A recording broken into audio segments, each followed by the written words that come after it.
বিগত 10-12 দিন আগে ইংরেজি এই মাসেরই 7 তারিখে আমাদের পাশে আছে যে একটা 14-15 বছরের মেয়ে, ওনার এটা মেয়ের মা, আর উনি হচ্ছেন মেয়ের বাবা কার্তিক দেববর্মা।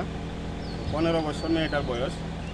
এই মেয়েটা বাড়ির থেকে সন্ধ্যার সময় একটা নাম্বারবিহীন গাড়িতে করে জোর করে কমলাসাগর যে মিয়াপাড়ার একটি ছেলে জোর জবরদস্তি মেয়েটাকে উঠিয়ে নিয়ে যায়।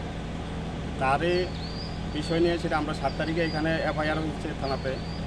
তো আজকে 12 দিন অতিক্রম করার পরেও নাবালিকা মেয়েটিকে উদ্ধার করতে থানার তরফ থেকে কোনো অক্ষমতা প্রকাশ করে তারা। এখন আমরা থানাতে এসেছি ত্রিপুরা হিন্দু জাগরণ মঞ্চের পক্ষ থেকে। আমি বাপন বণিক এবং আমাদের সাথে ত্রিপুরা হিন্দু জাগরণ মঞ্চের বিশিষ্ট কার্যকর্তাগণ আছে। তো আমাদের প্রচেষ্টা ছিল এতটুকু যে ওসি সাহেবের সাথে কথা বলবো, ওসি সাহেব নেই, ফোনে কথা হয়েছে আমাদের সাথে। কিন্তু যে ডিউটি অফিসার বা কেসটার আইও আছে, উনিও কিছু কেসটা কতটুকু এগিয়েছে এই নিয়ে কোনো সন্তুষ্টমূলক আমাদের কাছে কোনো আনসার দিতে পারেনি।